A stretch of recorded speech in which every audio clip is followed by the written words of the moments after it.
This is Terms of Reference. I'm your host, Stephen Laddick. For those of you who've been listening to the show for a while, it's fairly obvious that there is, quite literally, a ton of data out there related to development initiatives and humanitarian assistance.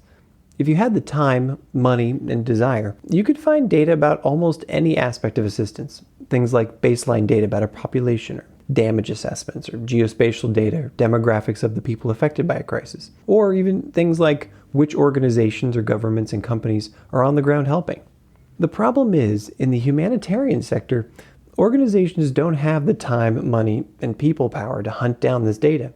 And even more of a problem is the fact that the data is usually locked in spreadsheets on individual laptops, or only captured in written notes, or, unfortunately, kept hidden as potential competitive advantage.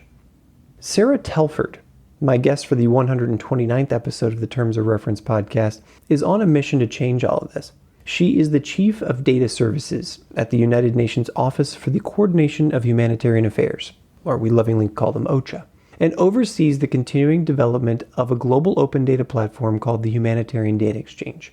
The goal of HDX is to make humanitarian data easy to find and use for analysis and, as of July 2014, had been accessed by users in over 200 countries and territories. I spoke with Sarah in New York. And hey, before we dive into the episode, if you like what you're hearing, take a moment to open up iTunes or Google Play or Stitcher or whatever your podcast app happens to be and click on subscribe. Also consider giving the show a rating because it really does help. And finally, please consider sharing this episode or the podcast on Facebook or Twitter to help others get in on making aid and development better. Now on to the show with Sarah. Hello, Sarah. Thank you so much for being on the Terms of Reference podcast today. Thank you for having me. Sarah, where do we find you sitting today?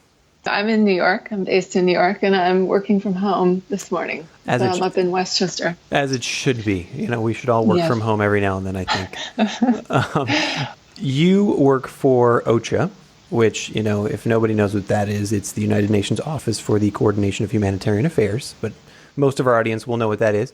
And correct me if I'm wrong, your title is still Chief of Data Services, right? Yeah, I mean, it's not a title that I use very often, to be honest, but that's the formal title. I love it. So tell us what is the title that you use? You're Chief Data Wizard? What how do you describe your position? No, I just don't really use a title. I mean, I guess I'm just part of the Humanitarian Data Exchange team, the HDX team.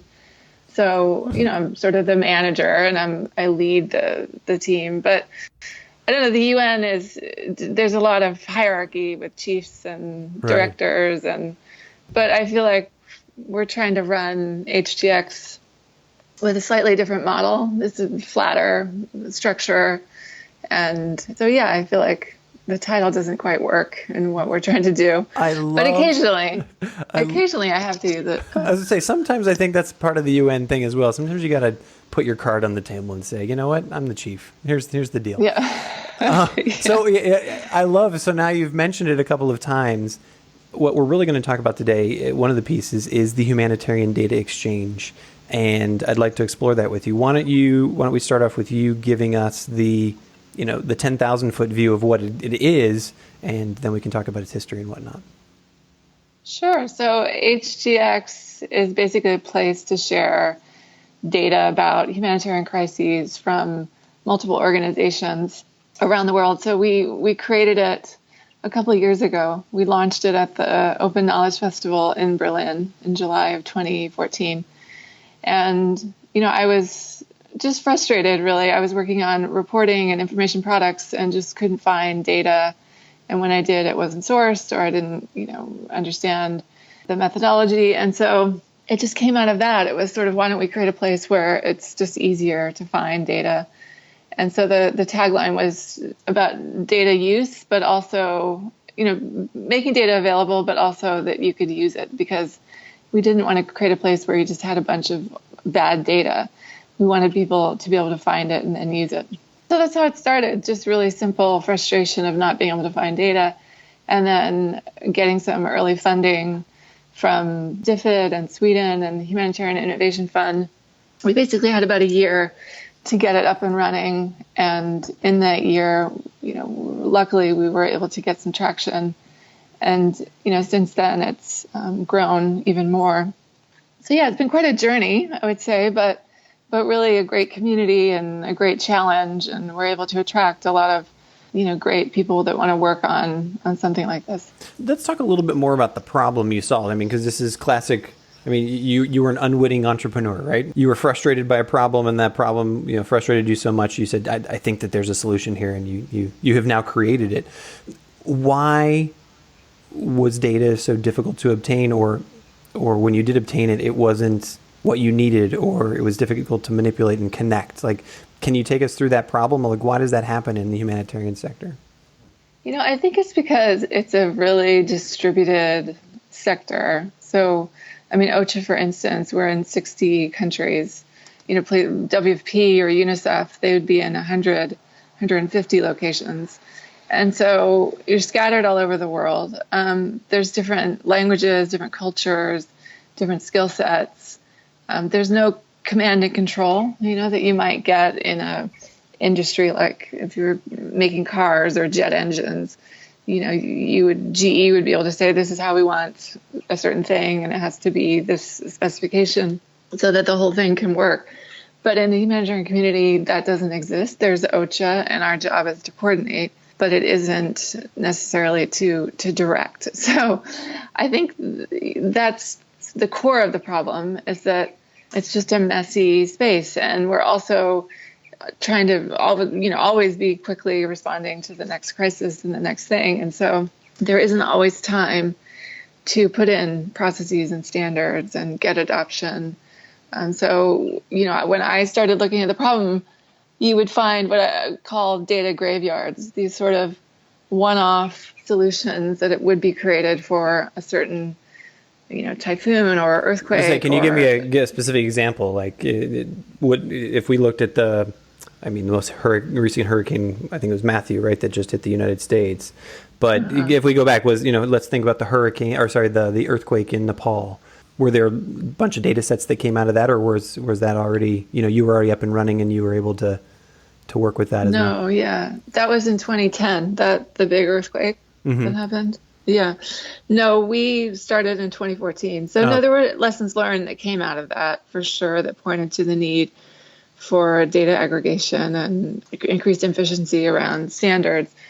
But we came sort of after that. I mean, I've been with OCHA for 10 years, so it's not that I just started to think about the problem. I had been working on information management and more on the reporting narrative side, and had engaged the Economist Intelligence Unit and others to sort of see, how do we become more analytical with what we're doing? And the recommendation was always, well, you need to access data and use data more. And so that's kind of how we kind of turned into that problem. But I think, it had been a common issue. And there was something, the World Bank works with countries to set up something called a geonode, which is, it's basically a way to store geospatial data, but also other attributes, locations of hospitals and education facilities and things like that. So those I saw a lot of those around, but I think the problem that they were having was they weren't maintained. So you can, the easy part essentially is setting up the tech and putting some data in it. The hard part is then maintaining that over time, and so that the next time you go there, the data is fresh and that someone's taking care of this. So that was dive deeper. Yeah. So a geonode, is that a physical thing? Is it a server you're putting somewhere, or a box, or is it a team of people, or? Well, it's technology. It's a open source framework for storing geospatial data that the World Bank helps. I mean, World Bank and others, I think WFP uses the geonode. I mean, it's a common sort of stack for storing geospatial data. And so they had made progress with that, certainly, but it was on, with countries, so with the governments, to help them. I think, I think the original idea was that it was for preparedness. So when they were doing these kind of disaster assessments to see where there was risk in a certain country, they would often have to pull all this data together. And so to make that, or the hope to make that sustainable, was to kind of build this infrastructure, and then the country would take it over and maintain it. And I think in some cases it certainly happened. But I think the problem was capacity of the local government wasn't always strong enough to continuing to maintain it. And then the data itself, I mean, HDX, I often say it's high touch. So every data set that comes in, we review in terms of kind of a quality framework so that we're understanding if there's any personally identifiable information, if the metadata has the source and the license and the methodology. So all those things are really important because when the user goes to HDX or any sort of database, they want to make sure that the data they're using can be reused. So that's just what we started to see. And I think that, with these large crises, because the World Bank and others kind of understood GeoNode, you'd start to see GeoNodes pop up in crisis environments. So I think there was one in West Africa that, I forget the crisis, but I remember looking at it and thinking, well, no one's touched this for a year. How do we start to build something that's sustainable and that can be maintained? And also just to take the burden away. I mean, every single time there's a new crisis, it's like, oh, okay, how are we going to share data? And there's all these sort of Skype chats and Slack chats where people are sharing data informally or through, Google Drive or Dropbox. And then the crisis is over and that just gets lost. You never see the data again. And I remember asking, I think there was some work done, it was early on, so maybe in 2013, 2012, kind of on social media data. So extracting data from Facebook and Twitter. I think it was for a Philippines typhoon. And so they had, used a lot of volunteers and gotten this data set together to see how they could start to understand who was in need and where they were based on the data they were extracting from these social media feeds. And so I just thought, that's a really valuable data set. I wonder where it is. And so yeah, I started asking around because I just thought, I just want to see what the data set looks like. I saw, I'd seen some maps of the sort of products that had been derived from the data, but I never saw the raw data. So I started asking around, and literally I had to email 5 or 6 people and finally found this person who had it. But it was on his desktop back in Geneva, and he was traveling. And so he said he would send it to me, next week. Of course, because I just thought sorry, I'm laughing next to you, yeah. Right? Not at you. Yeah, just I know. So common, right? Yeah. So I just thought we have to be better. This could be easier, and let's just create a place where people can go and find the data, whether it's historical and isn't, who's doing what where data set on a crisis from 2 years ago is not going to be updated anymore. So then it becomes a historical reference. But data on the boundaries or on the population or there's a lot of other things that do carry on and get updated. So those are the things that we like to maintain. And, I didn't know. I mean, early on, and people said, I wasn't coming at it from a technical point of view. I was coming at it from a sort of an analysis point of view, like we need the data to do these things, to create these products. And so as I got into the tech side of things, I just kept hearing, well, most tech projects fail, and, why OCHA had done a lot of other things over the years that hadn't worked. And so there was a lot of cynicism, like, well, why are we doing this again? And you're going to make me try this again. And there was a lot of barriers, I would say, that we had to overcome. I want to talk about those challenges for a second, in a minute, but take me through the process. Let's just say, in what's the most recent data set that you've received or that you've worked on? What's the process? Is it, an organization is self-identifying that they have a data set and they say, hey, this is probably useful for lots of other people, and then they submit it to you and you clean it and then it becomes public available? Like, what's that process? What's that look like? Yeah.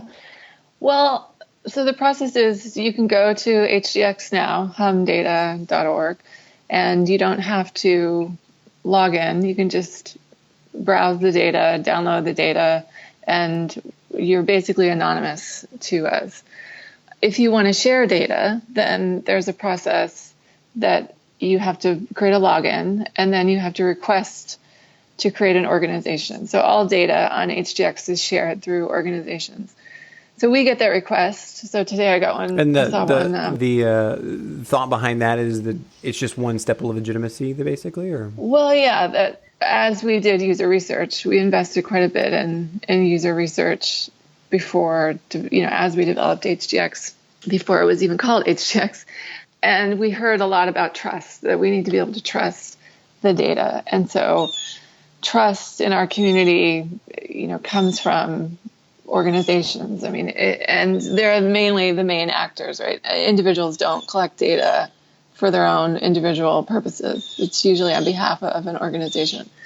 So we wanted to have that step. And also, we want to make sure that the data that's being shared is relevant to the humanitarian community. So if we get requests from an academic group that we haven't heard of, or a private sector group, instead of just saying, yes, go ahead and start sharing data, we engage them in a conversation. So we have a phone call and we try to understand the type of data that they want to share.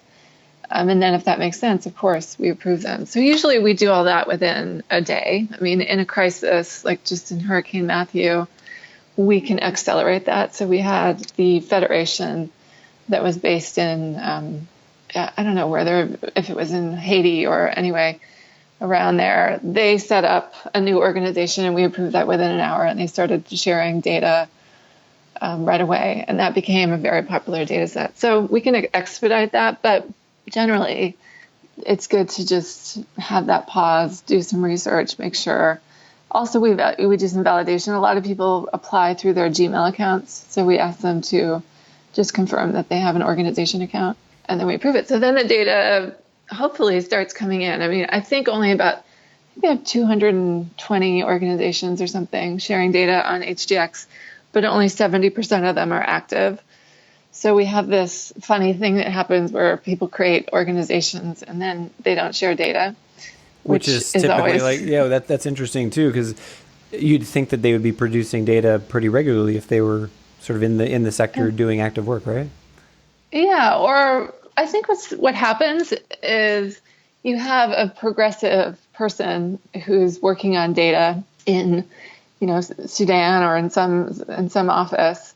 And so they decide they want to create the organization, but the organization isn't sort of institutionally approved. It's just this person wants to share data that UNICEF is producing in Sudan, let's say.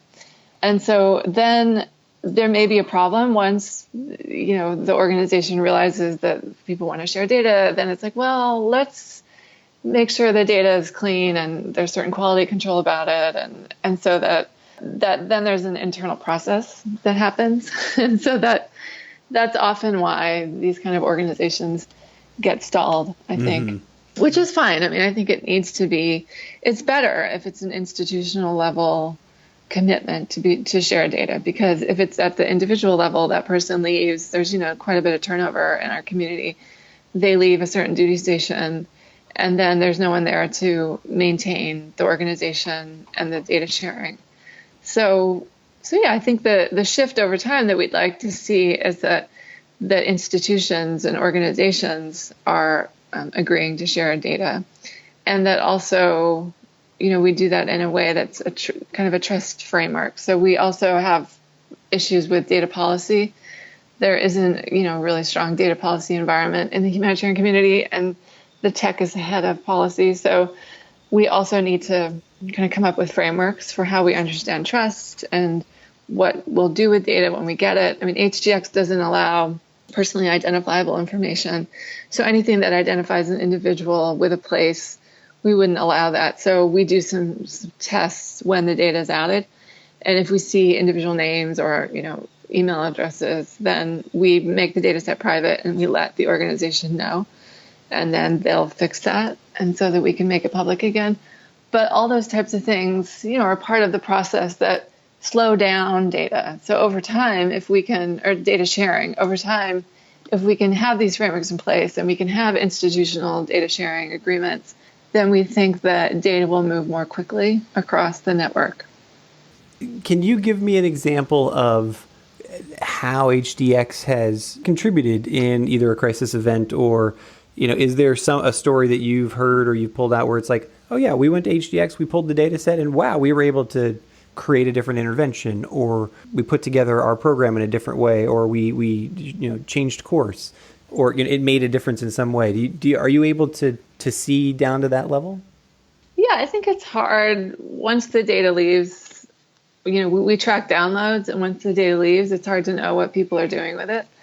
We do a lot of data visualization work, so that's one of the incentives that we offer. If you're sharing data, then we can help to do some visualizations, and then we see the impact of those visualizations. So we just did some work with a group in East Africa named TOR129, and they do these education surveys. And I think they had 500,000 rows of data from surveys over a number of maybe this year in 4 countries, and hadn't really done a lot of work on the data to see the insights. And so we built this interactive visualization that could really draw out some of those insights. And for them, it's been really amazing, and they've shared that around, and it's easier for them to tell the story of what they're doing with education and the levels of education in Tanzania and Kenya and across East Africa. So things like that are really inspiring, because you can start to see the connection between the sort of data collection and processing to the insight. But I think the biggest sort of change that we saw, and I think the reason that HGX was able to get continued investment, was the work that we did on the Ebola response. So we had just launched, it was July 2014, and the Ebola outbreak was kind of happening that summer, and things got more intense over the fall. And so the UN mission, UNMIR, came to us and said, we'd like to use HGX as the kind of system of record for sharing Ebola data. And so we were a little bit nervous about that because we were still quite new. You're like, hey, we just got out of the gate. Sure, yeah. Use us for the system for the worst, bacteria infection ever in human history. Great, yeah, okay. Yeah, it was a little bit. So I should remember I had a team call with everybody and sort of said, what does everyone think? Should we put our hand up for this? And everyone except one person said yes. So we jumped in. Kudos to you guys. Right on. The thing that was really simple but powerful was that WHO at the time was producing situation reports that had the number of cases and deaths for Ebola across the 3 countries. And they produced that in a PDF. And so we just started to take those figures out of the PDF and put it into an Excel and a usable set, basically. Yeah, Excel file, and made it accessible on HGX. And that's where everybody went to get machine readable data instead of everyone having to, kind of take it from this PDF report. So that data set, and that's, 2 years ago, is still the most popular data set that's downloaded on HGX. And I guess it's because now they're using it for research, and sort of looking at what came out of all that. But it was a really simple thing. Let's just make this data more accessible and put it in a place where people can find it. And then from that, more and more organizations started to add data about Ebola. So I think in the end, we had close to 80 or 90 data sets that were shared from different organizations. And then the evolution from that was we had sort of a list of data sets on a page. And because I come from a product background, I was like, well, there's a lot of people who are never going to even open those data sets, and they're not going to understand the insight. So why don't we build sort of a crisis page, which is what we did. So we did this interactive map that showed sort of where the cases and deaths were happening across the region.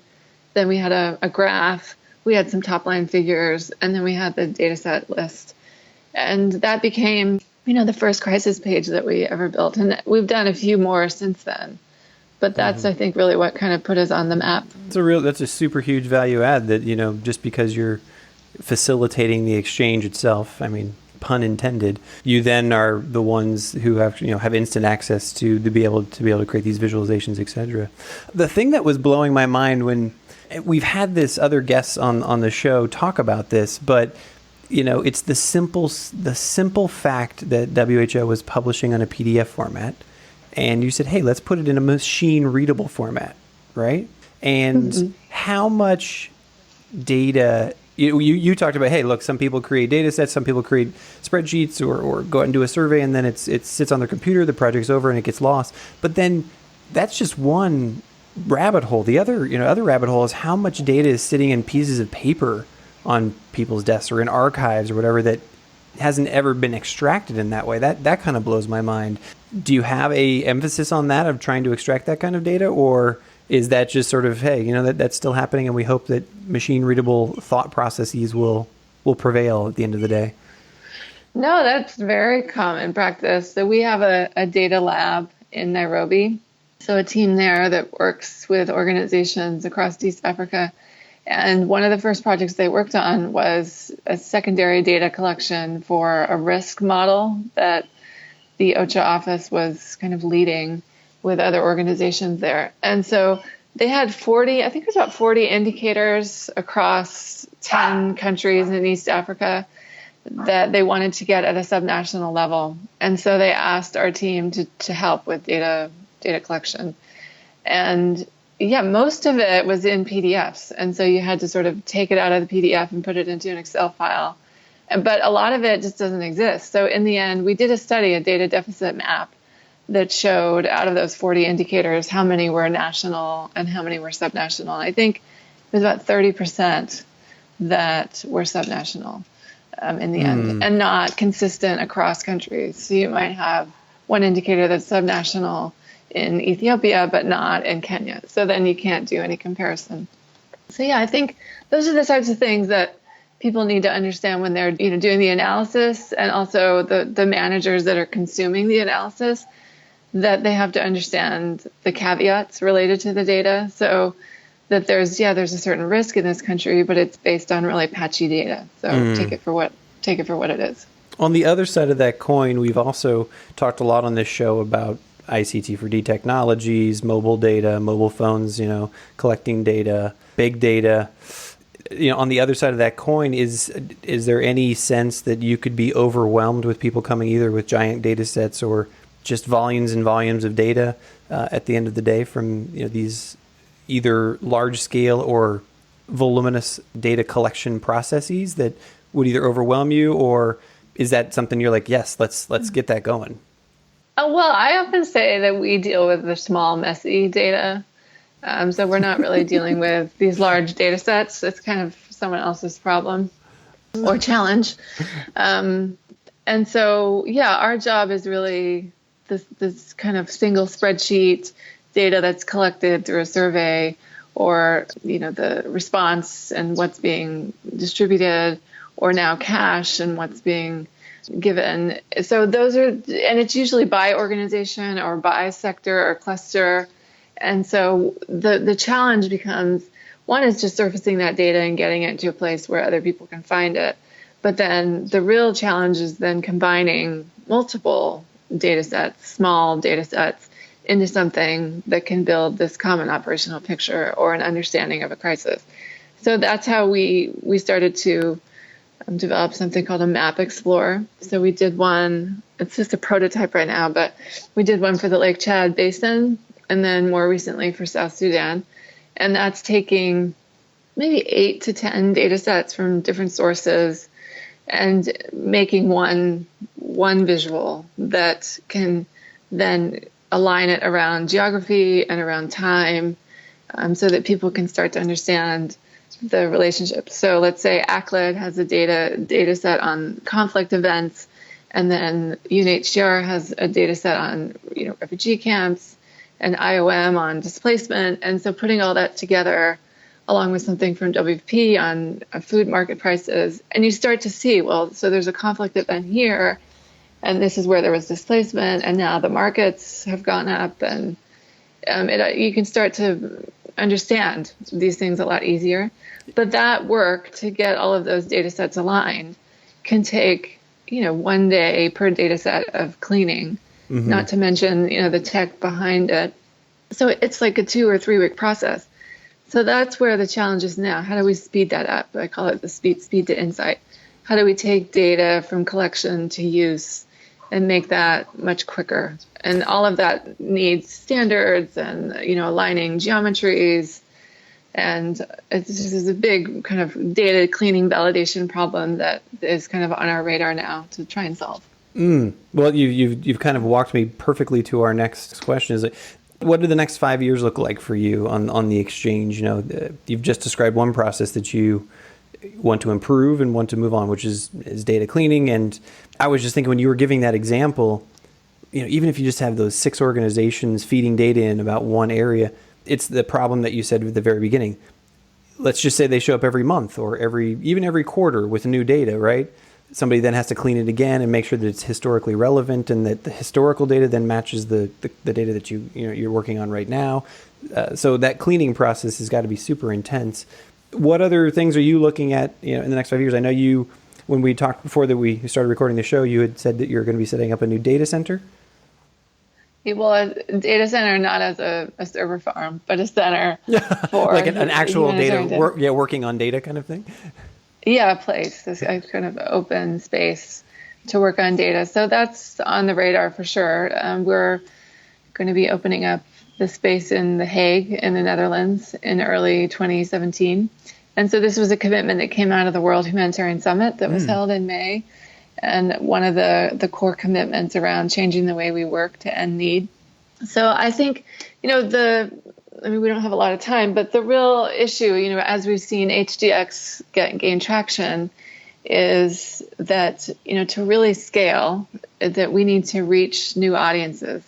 So right now we have a lot of tech, field level, headquarters level, working level people using HDX and sharing data, but for it to really connect and have an impact on a crisis, that there's the management kind of decision-making level that needs to start to become more adept at using data and consuming it. So part of that is capacity building. So the humanitarian community is not a quantitative group of people generally. We're not known. We're not known to be data crunchers. No, that's in all fairness, that is changing, right? I think. For sure. The new generation coming in, data crunching is kind of you just got to kind of have it, but still the old guard. Yeah, we're not known for our data skills. Right. It's a very narrative based kind of culture, and a lot of critical thinking, of course. But so how do we shift this current generation to be more comfortable using data? And so there's the challenge there. And then what I talked about, the data policy framework. How do we make it so that we're doing all of this responsibly as we get into iris scans and digital identity and all, there's risks there in conflict environments that we expose people to harm.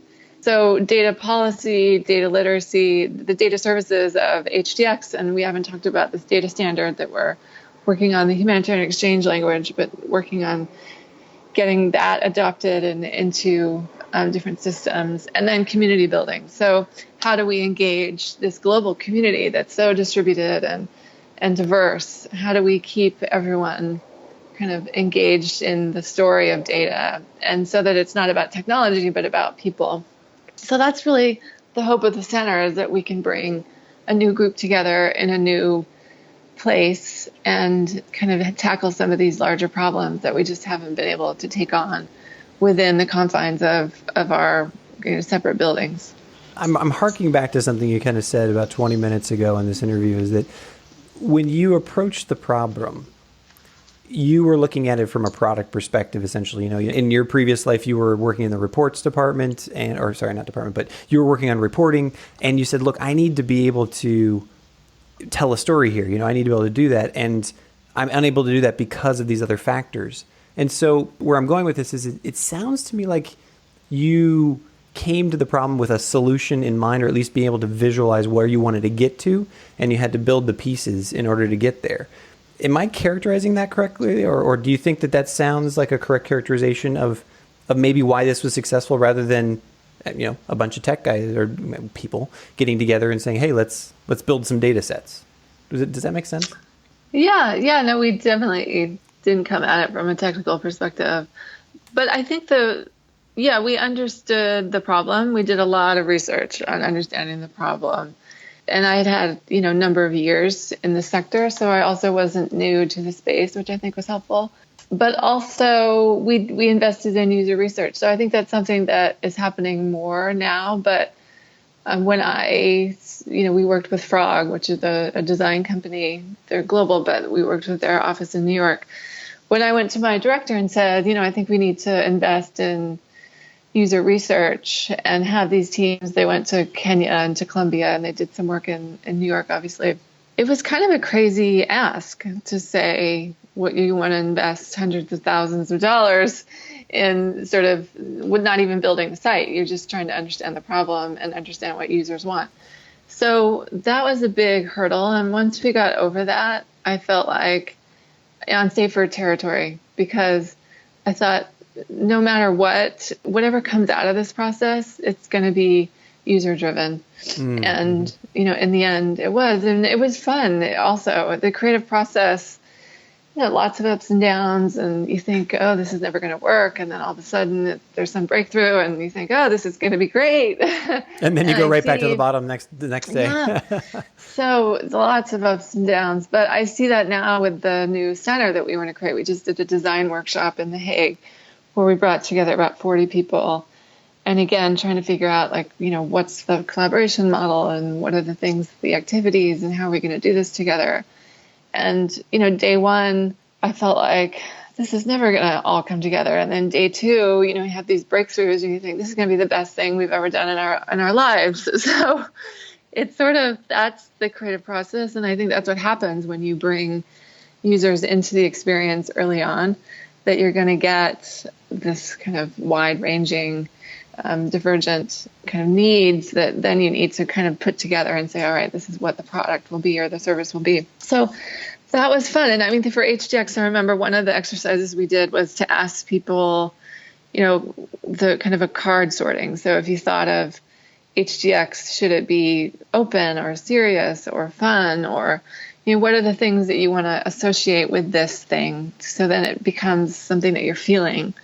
And also, if it was a friend, would this be a woman or a man, and how old would it be? And so then you start to also kind of embody it. So people would say, oh, it's definitely a guy, in his late 20s, and he's super tech and cool. And he's got a beard, and he looks like a lumberjack. Anyway, yeah, he's got a beard. And then others would say, oh, no, of course not. It has to be more mature and serious. So it's a woman in her 40s that's really smart. Or so, it's just that experience of user research was really wonderful and allowed us to kind of, also people could air their frustrations for why things hadn't worked in the past. And we could, try and understand that better, so that when we finally launched, I felt like this, the product of HGX was based on what people were asking for. And do you think that now that it's a user-centered service, are you still out there evangelizing about it? Is that still one of the biggest hurdles? And you said earlier in the interview that you need to now go from these pockets of use to capturing the sort of the enthusiasm of leadership and the enthusiasm of others to sort of bring it to a standard. Is that a significant hurdle that you spend a lot of time on? Yeah, I think every day, I think trust is a big part of data sharing and data collaboration. So it's sort of, I think of it as data is shared from, it's like a warm handshake to warm handshake, that we have people in Nairobi and in Geneva and all these other kind of pockets where we have a lot of partners who are meeting face to face, explaining the product, explaining the value, and engaging people so that they want to be a part of it. And that will just continue. I mean, that's not something that we're going to be able to stop doing. But as we're taking on a new project in West Africa, we got some funding from the Paul Allen Foundation to do some integration of systems and data cleaning and validation using this Hexel standard. So we're going to do another big push on some user research to try and understand, what are the data cleaning validation things that kind of a data manager needs to do, and how do we make that easier? And then what comes out the other end, and how do we turn those into insightful products? So that is going to be really exciting to see that, because I feel like it's one of those problems that everyone feels if you're working in the data basement. Everyone understands the problem of data cleaning. And so how can we solve that, by listening to people and producing something that really can start to transform the space. I love that you call it the data basement. That visualization is fantastic. I've been there. I've cleaned my million rows of data. I know that's a great place to be, but that's a great visualization. Yeah, well, also, unfortunately, I think it also speaks to the disconnect, right? It's like I have a basement here where there's a lot of noises and, the laundry and the heater, and you just kind of ignore it, but that's making the whole house work. So, but over time, I think for us to bring the tech into the sort of management space, they have to be together in the same room for all this to work. Sometimes I think, To take your analogy further as well, I mean, in most people's basements or attics, right? That's where they store their memories. That's where they store piles of data, right? So those noises, pulling that data out and actually making it usable so that we learn from our mistakes or we learn from our successes and are able to use those successes in other places. Right. Sorry, just taking your analogy one step further there. Yeah, great. Yeah, I think it's just how do we start to integrate these things so that the information management officer or the data manager isn't in some, other container that's off kind of a 10-minute walk from where the humanitarian affairs officer and head of office sit. They all need to be together, and that this is how we begin to integrate data into decisions. So you've mentioned a couple different times as we've talked different pieces of funding that you've received to do this work. I've taken from that, you received your funding, or the HDX is essentially funded through traditional means, traditional donors. Or you said it was the Paul Allen Foundation, but it's a grant-based thing. Is there a thought process to bring it to where it has a different kind of sustainability model, or is the thought right now to say, we've got a couple of year time horizon, let's continue to get traction and we'll kind of go from there? Yeah, I think, in general, we don't want to have a fee for service model. So we never want to charge people or organizations for the work. I don't think I've never seen that work in our community. But also, this is OCHA's mandate. This is what we do. It's a service that we should be providing to help the network and our partners to understand environments and be connected. So, and the model now is donor-based funding. But I think with the center, one of the things that we talked about at this design workshop was in terms of sustainability and funding over the initial 3 years or something that we're thinking about. And we have some donors. The Dutch are supporting us for initially as well. The one idea was a social impact bond, so for humanitarian data. And that, I think, could work, to be honest. So the idea is that you have a donor that backs a bond that then a bank puts on the open market, and then investors like you or me or anybody can come in and say, I want to buy, part of that bond. And then the center, based on results, will return 2% or 3% on the original investment. And so then what you're paying for is the result, and we're much more accountable to the people who are investing in our work. So I think that's something that I want to explore. Probably not this year because we're trying to just set the center up. But I think next year, over time, we have to come up with new ways of just making the investment more accessible to people instead of it always channeling through a government agency or even a foundation. So I always ask the last two questions to every guest on the Terms of Reference podcast. And the first one of those is, who do you pay attention to stay in the know? Do you listen to your community? Do you, obviously, but are there particular pieces of your community to listen to? Are there blogs you follow? Are there magazines you read? You mentioned Frog, or are there crazy places that you get inspiration from to take HDX to new places? Well, yeah, I'm always reading about everything. In our community, I love what OpenStreetMap does. WFP is an important partner with their VAM, the vulnerability assessment mapping work that they're doing.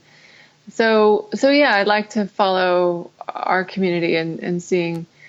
Just now, they announced for the Humanitarian Innovation Fund the Journey to Scale. So they announced 3 projects that are going to be supported. So I read that today just to see who got support.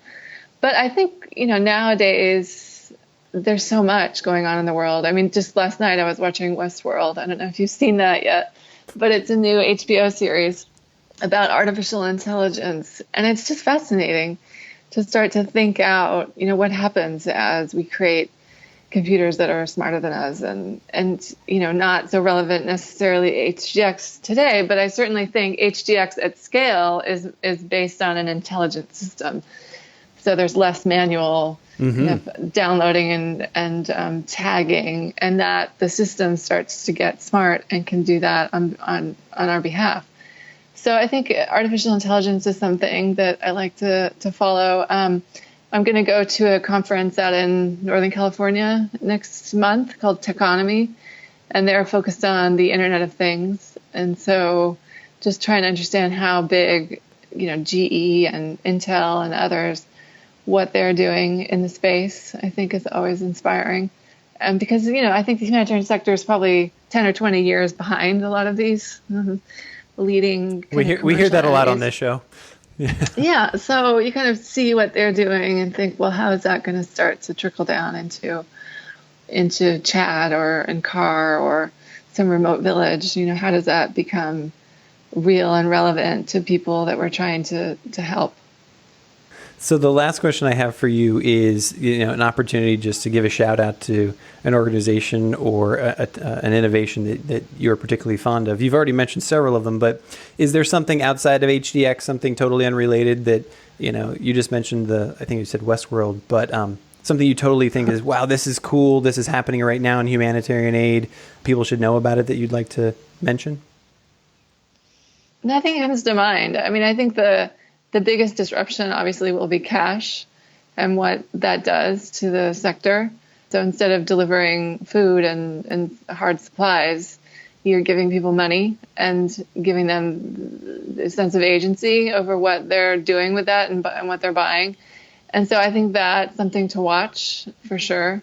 And then the implications of that. So understanding now being able to track what people are doing with their money because they have credit cards or vouchers, and what does that mean for privacy? So that to me is a really interesting space to watch. Sarah, thank you so much for being a guest on the show today. Thanks for having me. It's a pleasure. You've been listening to the Terms of Reference podcast from aidpreneur.com. Subscribe to us on iTunes.